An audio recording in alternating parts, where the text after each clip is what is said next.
How does the full-frame sensor of the Canon R6 Mark II compare to the APS-C sensor of the R7? Is there any significant difference when it comes to low-light performance? And what about dynamic range?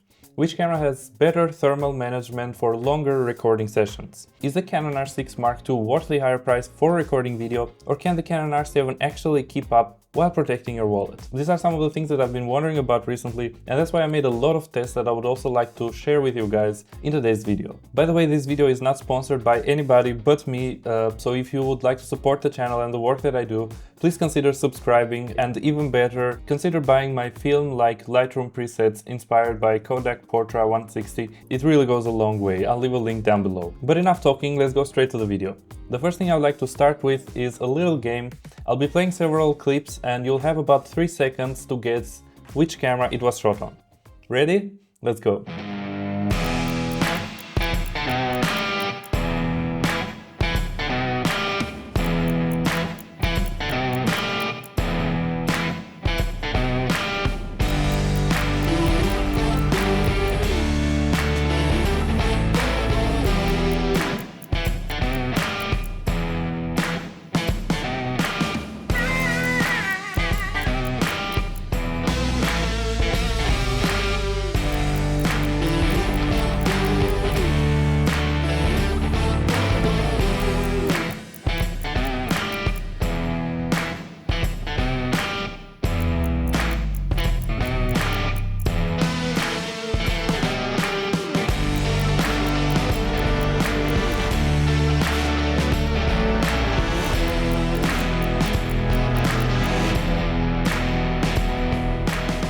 So did you guess all of them wrong, or was it too easy for you? Personally, if I had to take the test myself, I'm not 100% sure, but I think I would have been able to tell which camera was which most of the time. I'm very curious to know though how you found it, so please let us know in the comments down below.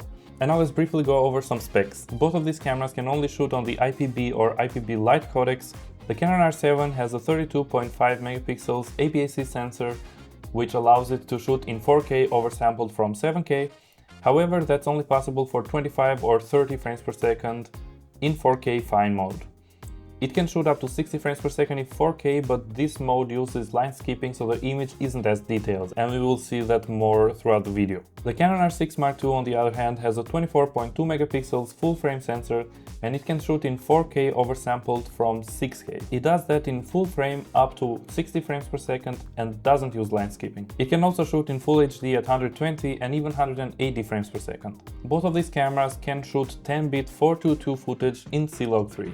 Now let's take a look at the side-by-side footage to see what that even means in real life. Starting with the Canon R7 and the RF 24-70mm f2.8 lens at 24mm. As you can see, it was very foggy that day. In 4K fine, the footage looks very sharp and detailed to me.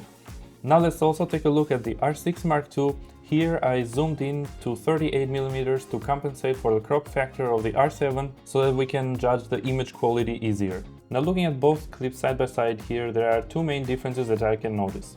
The first one is that the trees at the back are more blurred out on the R6 Mark II, and the second one is that my winter jacket appears to have a more yellow tint on the R7, and in reality it looks more like it does on the R6 Mark II. Zooming in to take a closer look at both clips here, I personally find the footage and colors of the R6 Mark II a bit more pleasing and accurate and closer to real life, but I wouldn't say that this is a deal breaker or anything. In terms of detail, when zooming into 300%, I can tell that the depth of field is deeper on the R7, but I really can't tell if one has more details than the other. When switching the Canon R6 Mark II into 4K crop mode, at first I couldn't notice much of a difference. The footage looks pretty sharp, but when zooming into 300%, it becomes clear that there is more detail on the R7 because, of course, that's oversampling from 7K. And now let's compare these cameras at 4K 50 frames per second. On this mode, the R7 uses line skipping, so it's very clear that the R6 Mark II's oversampled video is sharper and has more detail. Looking at the footage as you normally would on the full screen, the R6 Mark II looks great, and there is definitely a quality drop when switching to the R7. However, the footage from the R7 is still good and totally usable. And now let's take a look at the 1080p footage at 120 frames per second on both of these cameras. In terms of detail, they both look the same to me, however the footage on the R7 is a bit more noisy. I'm generally not a fan of this 1080p 120 frames per second video quality on both of these cameras. I think the quality drop is a bit too big from 4K 60 to incorporate them seamlessly between each other, so I just don't use it. As you have probably guessed from the chapters of the video below, now we're going to talk about the high ISO performance. When doing these tests, I set the noise reduction to high on both cameras because that's generally how I would do it. If I want to shoot in high ISO, I also increase the noise reduction to get as clean of a footage as possible. But before I show you the test, I also made a little bit of a comparison between different noise reduction modes on the R6 Mark II so that you can see what effect that has on the footage. So using the R6 Mark II at 12,800 ISO here, so the difference is quite significant in my opinion, especially if you look at the shadow areas. And now let's take a look at the clips. At ISO 1600 they both look totally fine to me, and the same thing is actually also true for ISO 3200. At 6400 there is quite a bit of noise appearing in the shadows of the R7, and at 12,800 there is noise on both, but the R7 is showing quite a lot more than the R6 Mark II. At 25,600 the Canon R7 is not usable at all, and it's also outside of its native ISO range, whereas the R6 Mark II is surprisingly still holding up really well. Which brings us to a very important test when it comes to deciding which camera to buy for video recording, and that is the dynamic range test. The new generation of Canon cameras, starting with the R5 Mark II and the R1, both allow you to shoot in C-Log 2 internally. There's also rumors that are saying that the Canon R6 Mark III will come in the first quarter of 2025, and the R7 maybe also somewhere in 2025, and if they do, I hope that Canon also includes C-Log 2 in those cameras, but for now C-Log 3 is what we're dealing with. I did this test in a 100% controlled lighting environment. I over and underexposed gradually for up to 4 stops and then compensated it in post, and then we will compare which camera can retain the detail better. I shot at the base ISO of 800 with both cameras in C-Log 3. Starting with the normal exposure, here I exposed for the skin tones with the help of zebras at 55%. Then we have the 1 stops overexposed clips, which to me looks the same on both. Moving on to 2 stops overexposed, none of them are really usable here in my opinion, but they both look the same. And then we have the 3 and 4 stops overexposed as well. Judging by the waveform, it seems like they are exactly the same, so I really can't make up my mind which one is better here. On the other side, at 1 stop underexposed, they are both doing pretty well.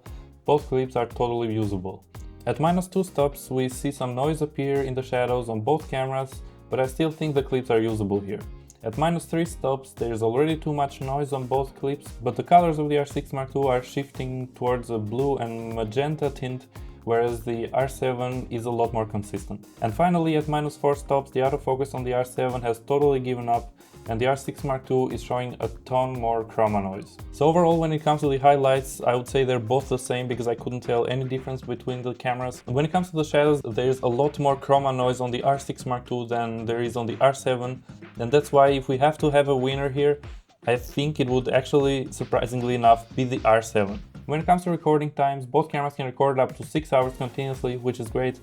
And about overheating, I did some tests in room temperature at about 22 degrees Celsius or 72-73 degrees Fahrenheit. As it turns out, the Canon R7 in 4K fine mode can go for 1 hour and 32 minutes until it shuts down because of overheating.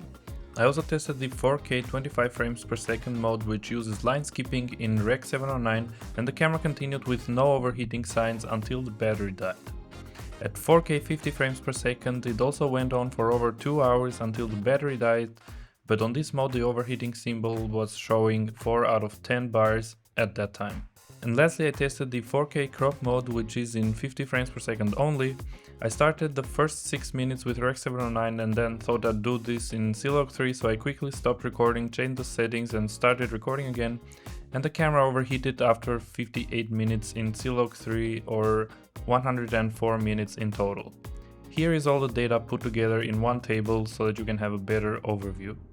When it comes to the R6 Mark II, I tried 4K 25 frames per second both in log and Rec 709, and the camera continued in both cases until the battery died with no overheating symbol showing up. By the way, the recording times are irrelevant because I have 4 different batteries which are not used at the same rate and I wasn't keeping track on which battery I was using on which test, so just ignore that. In 4K 50 frames per second in C-Log 3, the R6 Mark II overheated after 82 minutes of recording continuously, and I also tried 4K crop 50 frames per second in C-Log 3, in which case it continued until the battery died with the overheating symbol showing 8 out of 10 bars. Once again, here's all the data put together in one table so that you have a better overview.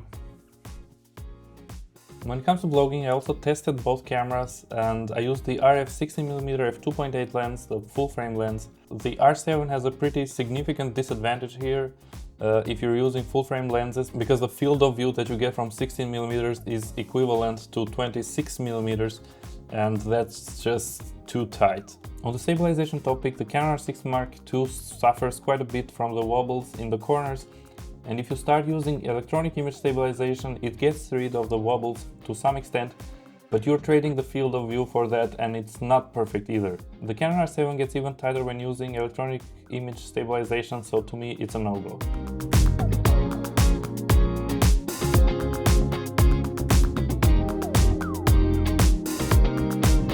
Here we also have some clips inside of the car where you can see how much more you can capture with the R6 Mark II, whereas with the R7 it's just way too tight and overall a worse experience.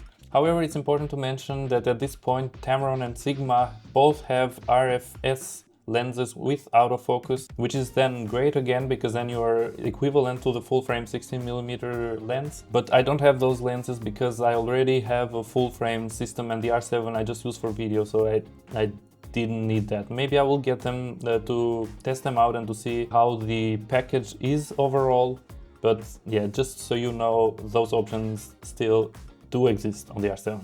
On the other side, when it comes to getting closer to your subject, the R7 is a fantastic choice because you can get 1.6 times closer to your subject, and if you put the camera into 4K crop mode, you can even get to 1.81 times closer on top of the existing 1.6 times closer. The next thing we'll talk about when it comes to recording video is video features, like things that make it easier to record video. Both cameras have zebras and a histogram, which are really helpful, but the Canon R6 Mark II takes it on the next level because it also offers false color. Personally, I think with histogram and with zebras you can basically get to a level where you like it, but I still use false color all the time, especially to see if there are areas in my image which are underexposed totally, or highlights which are about to clip. It's just way easier to just see it in color when it's happening. Another thing the Canon R6 Mark II has is focus breathing compensation. Here is the list of cameras and the lenses that have this feature. If you want to use focus breathing correction, first make sure that your lens is up to date. You can find the firmware on Canon's website, then download it to your memory card and install it in camera. This is what the footage looks like at 24mm with focus breathing correction turned on, and this is what it looks like with focus breathing correction turned off. You can clearly see how the objects move closer as you change focus when you have this feature turned off.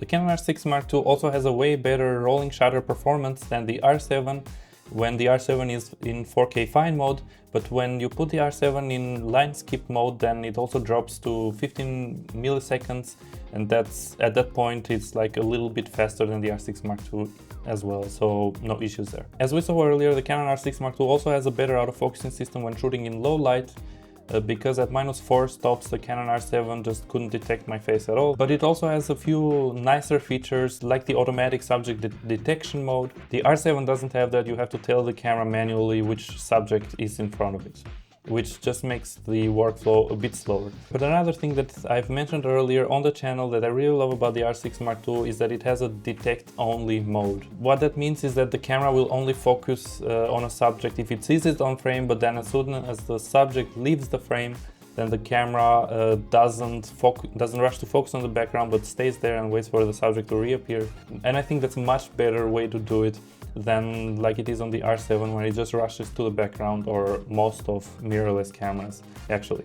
When it comes to the physical aspect of both cameras, the Canon R6 Mark II is bigger and a bit heavier as well at 588 grams, whereas the R7 only weighs 530 grams. Also, both cameras use an articulating screen, which I really love, The Canon R6 Mark II screen apparently is a newer generation, as I was reading on the Canon's website, but they look about the same to me and they have also the same resolution. The viewfinders are different though. On the Canon R7 the viewfinder is smaller at 0.39 inch versus 0.5 inch on the R6 Mark II, and it also has 2.36 million dots on the R7 versus 3.69 million dots on the R6 Mark II. So before I give you my overall thoughts about these two cameras, let's also talk about the price a little bit. Canon has recently dropped the price of the R6 Mark II significantly, so at the moment with Canon's 300 euros winter cashback program, you can find the R6 Mark II for as little as 1,799 euros. On the other hand, I managed to find the Canon R7 online for as little as 1,109 euros with the winter cashback price already calculated in this. That's about 700 euros difference, which isn't nothing. It's quite a lot, and it's actually about the same price as you would need to get one of those Tamron or Sigma lenses that I was talking about previously. Alright, so now knowing all of that and having done all the tests, I think the Canon R6 Mark II is totally the better camera. I really love the full frame look that this sensor produces, and I love it that it's better in low light and in tighter spaces, and not because I also use it for professional work, like I shoot weddings, I shoot content for Instagram for clients, and I shoot interviews. That I don't think would be possible with this camera. Like, I would notice a difference if I showed it on this camera. But if none of those things matter to you and you want something on a lower budget, I think the R7 is actually offers incredible value, because you get super detailed footage. Alright, you don't get the same amount of blur in your background, but for video I think it's only visible if you compare the footage side to side, and if you're just filming on one camera, people I think generally wouldn't care, wouldn't notice even. So if that's you, I would totally suggest you to get this camera. Bear in mind though that even though there are a few lenses coming up from Tamron and Sigma for the RFS system, it's still just starting out. Like Tamron's lens just came out a few weeks ago, so it will take a while for you to have as big of a choice for lenses as you do on the full frame cameras. But also if you're looking for a camera to use as a big camera to your already existing full frame camera, like in my case for the R6 Mark II for shooting video, I think this also offers incredible value for that, and that's also the reason why I didn't pick a second full frame camera, because I've also tried them when shooting videos. They match really well actually, and I would also suggest that to you. And lastly, let's not forget that if you need some more reach on the long end, like if you're into wildlife or if you want to take pictures of the moon or of airplanes, with a full frame you can only get as close to those subjects, but with this you can get an extra amount, so you actually get more for the lenses that you pay. Alright guys, that was it with this video. I hope some information here was helpful, and I hope that it brought some more clarity to you what the differences between these two cameras are, and also generally if you were considering to buy the R7 or the R6 Mark II, I hope you have a better feel about it right now. That was it from me. Thanks for watching, and I'll catch you in the next one. Goodbye. There's a kindergarten downstairs.